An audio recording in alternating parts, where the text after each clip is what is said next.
बिस्मिल्लाहिर्रहमानिर्रहीम। अस्सलाम वालेकुम नाज़रीन, आप यूट्यूब चैनल देख रहे हैं।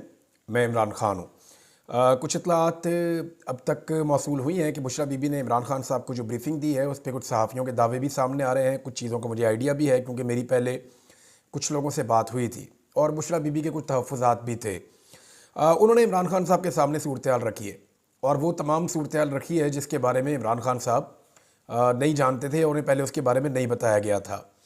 और अब तक जो इतलात मिल रही हैं उनके मुताबिक कुछ चीज़ें डिस्कस भी हुई हैं, कुछ गिले शिकवे भी हुए हैं। यानी बुशरा बीबी ने जो क्लेम किया जा रहा है वो ये भी बताया कि पंजाब से लोग निकलने में नाकाम रहे। उन्होंने ये भी बताया कि कैसे लोग 24 तारीख और उससे पहले कैसे एक्टिव रहे। उन्होंने ये भी बताया कि कैसे लोग डी चौक तक पहुँचे और कितनी रुकावटें थी, लोग कैसे डट गए, फिर वहाँ क्या हुआ वो सारा कुछ बताया। फिर जो पार्टी की लीडरशिप का किरदार था वो भी बताया, कौन लोग पहुँचे कौन नहीं पहुँचे, जो चीदा चीदा नाम है जिनके बारे में उनके पास इन्फॉर्मेशन थी। बुशरा बीबी ने वो सारी इन्फॉर्मेशन इमरान खान साहब को दी है। अब मामला ये है कि इमरान खान साहब ये डिमांड कर रहे थे कि बुशरा बीबी को बुलाया जाए, मुझे उनसे मिलवाया जाए। अब ये जो मुलाकात हुई है इसके बाद इमरान खान साहब को फ़ैसले लेने में थोड़ी आसानी रहेगी। अब फ़ैसले तो उन्हें बहुत इंपॉर्टेंट लेने हैं, बहुत पहले से लेने हैं, लेकिन अभी वो कोई बड़ा फ़ैसला नहीं कर पाएंगे। उसकी वजह यह है कि जब तक इमरान खान साहब बाहर नहीं आ जाते और वो अपनी पार्टी के ऊपर मुकम्मल तौर पे अपना कंट्रोल नहीं रखते बाहर आकर, तब तक वो कोई बड़ा डिसीजन ले नहीं सकते और तब तक लेना भी नहीं चाहिए। मसलिहत का ये तकाजा है कि टाइम को गुजारा जाए। इमरान खान साहब ऐसा लगता है कि अभी टाइम गुजारेंगे, लेकिन कुछ लोगों के लिए अच्छी खबरें हैं और कुछ लोगों के लिए इस मुलाकात में अच्छी खबरें नहीं हैं। बहरहाल कुछ लोग खदशात का इजहार कर रहे थे कि शायद बुशरा बीबी को गिरफ़्तार किया जाएगा, लेकिन ऐसा हुआ नहीं। वो वहाँ से रवाना हो गई। इमरान खान साहब को जो लोग मिलने के लिए गए ना, उनको एक ख़ास किस्म का पैगाम देकर भेजा जा रहा है। यानी जो लोग भी इमरान खान साहब से मिल रहे हैं, बड़े गैर महसूस अंदाज में उन्हें पहले ब्रीफ़ किया जाता है, हर एक को अलग तरीके से ब्रीफ़ किया जाता है और सब ये कोशिश कर रहे हैं। इमरान खान साहब की पार्टी के अंदर भी बहुत सारे लोग हैं जो इस पर काम कर रहे हैं कि किसी तरह भी जो सिविल नाफरमानी की इमरान खान साहब ने कॉल दी है वो कॉल इमरान खान साहब वापस ले लें। अब इमरान खान साहब को मनाने के लिए कोशिशें की जा रही हैं।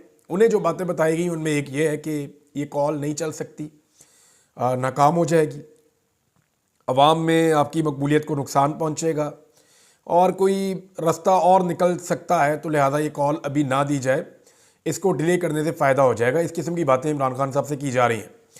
वज़ीर आला खैबर पख्तूनख्वा का बयान भी आया और जो स्टेटमेंट है मैं एज इट इज़ आपको पढ़ के सुना देता हूँ कि अभी सिविल नाफरमानी का फ़ैसला नहीं हुआ, हम अभी मुल्क के लिए मुज़ाकरात कर रहे हैं। अगर हुकूमत मुज़ाकरात नहीं करती तो हमारी तहरीक तो वैसे भी जारी है। इमरान खान साहब के हवाले से एक स्टेटमेंट और मार्केट में आया कि अगर किसी ने नहीं सिविल नाफरमानी तहरीक के साथ चलना या किसी को ये पसंद नहीं है तो वो इस्तीफ़ा दे सकता है।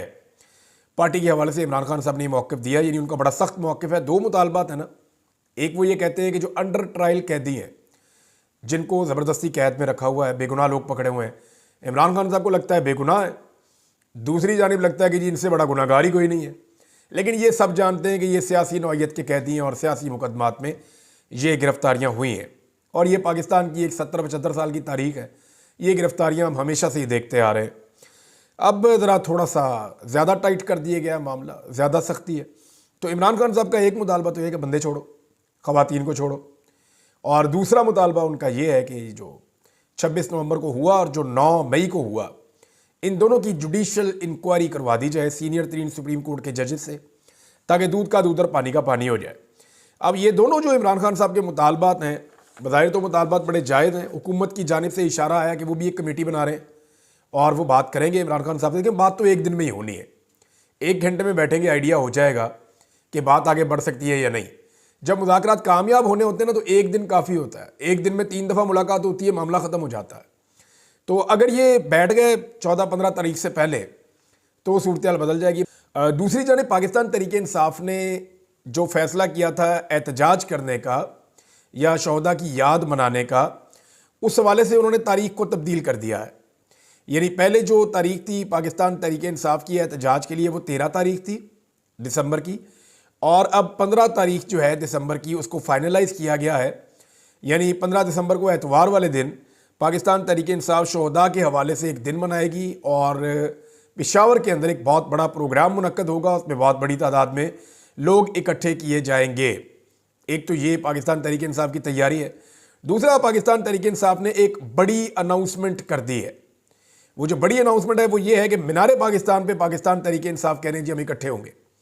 अब इसमें खैबर पख्तूनख्वा हुकूमत ने इस मरतबा ये ऐलान किया है और उन्होंने कहा कि 25 दिसंबर को मीनार पाकिस्तान पर डी चौक के शोहदा की दुआया तकरीब का हम ऐलान करते हैं। 25 दिसंबर को पाकिस्तान में छुट्टी होती है। कायद-ए-आज़म मोहम्मद अली जिन्ना रहमतुल्लाह अलैह का यौम पैदाइश है। 25 दिसंबर को जो है वो एक क्रिसमस का त्यौहार भी होता है। तो पाकिस्तान में एक छुट्टी होती है और इस दिन एक दुआया तकरीब मीनार पाकिस्तान पे पाकिस्तान तहरीक इंसाफ करना चाहती है डी चौक के शोहदा की याद में। अब मामला ये है कि क्या इस दिन कंटेनर इकट्ठे किए जा सकते हैं, खड़े किए जा सकते हैं? तो आप क्रिसमस ख़राब कर देंगे। पूरी जो अक़लियती कम्युनिटी है उनकी, क्रिश्चियन कम्युनिटी के लिए प्रॉब्लम हो जाएगी। अगर आप शहरों को बंद करेंगे, कंटेनर्स लगाएंगे, क्रैकडाउन करेंगे, लोगों के ऊपर जुल्म और जबर करेंगे, तो वो फिर एक नई सिचुएशन बन जाएगी। दूसरी जानिब कायद-ए-आज़म मोहम्मद अली जिन्ना का यौम पैदाइश भी है और हर पाकिस्तानी को जो है वो कायद-ए-आज़म एक सियासतदान थे और हर पाकिस्तानी को सियासत करने का हक़ है। अगर उस दिन उससे पाकिस्तानी से सियासत का हक़ छीन लिया गया तो इसका इंप्रेशन भी बहुत बुरा होगा। तो तहरीक इंसाफ ने एक बड़ी समझदारी से ये फ़ैसला किया है। अब देखते हैं वो इसके ऊपर कायम रहते हैं या नहीं रह पाते। लेकिन केपी हुकूमत ने एक बार फिर 25 दिसंबर को मीनार पाकिस्तान पर डी चौक शोहदा की दुआया तकरीब का ऐलान करते हुए चैलेंज किया है कि नून लीग भी जलसा कर ले और हम भी उस रोज़ आपके जलसे से ज़्यादा लोग निकलेंगे और साबित करेंगे कि वो इमरान खान के साथ हैं। सुहेल अफरीदी हैं जी, खैबर पख्तूनख्वा कैबिनेट के मेंबर हैं, रुकन असम्बली हैं, सूबाई असम्बली। उन्होंने ये ऐलान किया। उन्होंने कहा कि 26 नवंबर को निहत्ते लोगों पर गोलियां बरसाई गई। यहाँ इखलाकी इक़दार ख़त्म हो चुके हैं। अच्छा, ये दुआया तकरीबात भी हो रही हैं, शोहदा का दिन भी मनाया जा रहा है, सारा कुछ किया जा रहा है, लेकिन FIR की दरख्वास्त नहीं दी जा रही। 4 बुनियादी चीज़ें जो पाकिस्तान तहरीक इंसाफ को करनी थी, इमरान खान साहब ने कहा था, अभी तक चारों में से एक भी चीज़ पाकिस्तान तहरीक इंसाफ की क़यादत ने नहीं की। पहली चीज़, FIR दर्ज करवाई जाए। इमरान खान साहब ने तो नाम भी दिए थे वज़ीर आज़म के और वज़ीर दाखिला के कि इनके नाम शामिल किए जाएँ। अभी तक FIR का कोई मतन सामने नहीं आया। दूसरी चीज़, सुप्रीम कोर्ट से अदालतों से रुजू किया जाए। अभी तक ऐसा कुछ नहीं हुआ। तीसरी चीज़, जो लोग लापता हैं उनके बारे में अदालतों में पटिशन्स दायर की जाए। ऐसा भी अभी तक कोई कानूनी कार्रवाई में सामने नहीं आया। और चौथी चीज़ जो बहुत इम्पॉर्टेंट है वो ये है कि CCTV फुटेज को महफूज बनाने के लिए कानूनी कार्रवाई का आगाज़ किया जाए। लेकिन इस हवाले से भी अभी तक पाकिस्तान तहरीक इंसाफ ने कुछ भी नहीं किया। अगर 25 तारीख को खैबर पख्तूनख्वा से वहाँ की हुकूमत ने आना है मीनार पाकिस्तान तक दुआया तकरीब के लिए, तो फिर एक दो चीज़ें याद रखनी पड़ेगी। शदीद धुंध होती है, उन्हें ज़रा एक दिन पहले निकलना पड़ेगा। मैं आज बता रहा हूँ क्योंकि रास्ते में स्वाबी के मुकाम पे, मोटरवे पे बहुत धुंध होती है इन दिनों में। और दूसरा मुकाम जो है वो पिंडी भट्टियाँ से लेकर लाहौर तक, तो कई घंटे लग जाते हैं। लिहाजा टाइमली निकलना पड़ेगा अगर उन्हें 25 तारीख को लाहौर में मीनार पाकिस्तान पे प्रोग्राम करना है। तो पाकिस्तान तहरीक इंसाफ की जानिब से जो पहला मुतालबा किया गया है, किसी भी कानूनी फोरम को इस्तेमाल किया गया है डी चौक के शोहदा के हवाले से, तो वो ज़रताज गुल वज़ीर साहिबा ने किया है। फिर एक खातून ने जो है वो अपनी लीडरशिप से ज़्यादा बहादुरी दिखाई है। ज़रताज गुल वज़ीर ने सवालात उठा दिए हैं और अब ये कानूनी फोरम है। इससे पहले कोई कानूनी फोरम इस्तेमाल नहीं किया। बयानात दिए, सोशल मीडिया पे दिए, पाकिस्तान की मीडिया को इंगेज किया, हर किस्म की बातचीत की, इंटरनेशनली मामले को उठाया, डॉक्यूमेंट्री जिसके ऊपर बनी, लेकिन कानूनी रास्ता अभी तक पाकिस्तान तहरीक इंसाफ ने एक भी इख्तियार नहीं किया। अब ज़रताज गुल ने कौमी असम्बली की कायमा कमेटी में सवाल उठाया है और ये कायमा कमेटी बराए दाखिला है और मोहसिन नकवी साहब के हवाले से सवालात उठाए गए हैं। अब ये कानून का हिस्सा है, ये एक लीगल प्रोसीजर का हिस्सा है, वहाँ पे जवाबदेही होगी। उन्होंने कहा कि बताएं 25 और 26 नवंबर को किसके हुक्म पर शहरियों पर सीधी फायरिंग की गई? इस्लामाबाद से 1000 से ज़ायद पश्तूनों को लिसानी बुनियादों पर क्यों गिरफ्तार किया गया? ये जवाबात जो हैं ये मोहसिन नकवी वज़ीर दाखिला से मांगे गए हैं कि हुक्म किसने दिया जनाब फायरिंग करने का? वज़ीर कानून बताएं कि कितने अफराद की अमवात हुई हैं और कितने ज़ख्मी हुए हैं। वज़ीर दाखिला बताएं कि मुतीउल्लाह जान को पिम्स अस्पताल के बाहर से सहाफ़ती जिम्मेदारियां अदा करते हुए क्यों गिरफ्तार किया गया? इस्लामाबाद से 1000 से ज़ायद पश्तूनों को लिसानी बुनियादों पर क्यों गिरफ्तार किया गया? फिर उन्होंने कहा कि सहाफ़ियों को उनकी सहाफ़ती जिम्मेदारियां अदा करने पर क्यों धमकाया जा रहा है? मेरे हलके से शफीक लुंड शहीद हुआ जिसकी लाश नहीं दी जा रही थी। ये सवालनामा वज़ीर दाखिला को दें और उनसे कहें कि इसका जवाब दें। तारक फजल चौधरी साहब ने कहा जी खाली पश्तून नहीं उठाए जा रहे, हमारे अपने बंदे बहुत उठाए गए इस्लामाबाद से, यानी ताल्लुक़ वाले बंदे उनके भी हैं। अब देखें इस्लामाबाद के अंदर ये है कि बहुत सारे लोग पहले PMLN के थे या उनके ताल्लुकात अभी भी अच्छे हैं PMLN के लोगों से, लेकिन वो पाकिस्तान तहरीक इंसाफ के हमायती बन गए। वो लोग भी गिरफ्तार हुए। वो कह रहे हैं जी हमारे भी लोग गिरफ्तार हैं, उनको छुड़ाने के लिए हम कोशिशें कर रहे हैं। अब पुलिस को तो नंबर पूरा करना है, पुलिस को बताया वो जी इतने बंदे आपने पकड़ने हैं और इतने आपने पश्तून पकड़ने हैं, वो धड़ पकड़ के बंद करी जा रहे हैं। अब उसमें वो ये भी नहीं देख रहे कि बंदा हम किसका पकड़ रहे हैं। बेशुमार बेगुनाह लोग जो हैं पुलिस ने गिरफ्तार कर लिए हैं। बहरहाल ये आवाज़ उठाई है सरताज गुल वज़ीर साहबा ने, तो पहली कानूनी नुक्ता नज़र से एक लीगल फोरम को इस्तेमाल किया है। इसके अलावा अभी तक पाकिस्तान तहरीक इंसाफ ने कोई भी लीगल फोरम इस्तेमाल नहीं किया। खैबर पख्तूनख्वा हाउस के ऊपर जो हमला हुआ था, आपको याद होगा जब अली अमीन गंडापुर साहब के साथ अक्टूबर में वाक़या हुआ था, तो उस पर खैबर पख्तूनख्वा की हुकूमत ने फैसला किया कि IG इस्लामाबाद समेत 600 पुलिस एहलकारों पर मुकदमा दर्ज करवाया जाएगा। बहुत देर से फैसला किया, लगभग 40-45 दिन गुजर गए हैं, लेकिन उसके बाद उन्होंने ये फैसला किया कि मुकदमा दर्ज करवाया जाएगा। उसी वक्त जो है वो मुकदमा दर्ज करने के लिए दरख्वास्त जानी चाहिए थी। नाज़रीन, पाकिस्तान में हुकूमत ने एक नया रिकॉर्ड लगा दिया है और ये रिकॉर्ड मैं आपको पढ़ के सुनाता हूँ, आप हैरान हो जाएंगे कि पाकिस्तान अक्टूबर में सबसे कम इंटरनेट रफ्तार वाले मुल्कों में शामिल हो गया।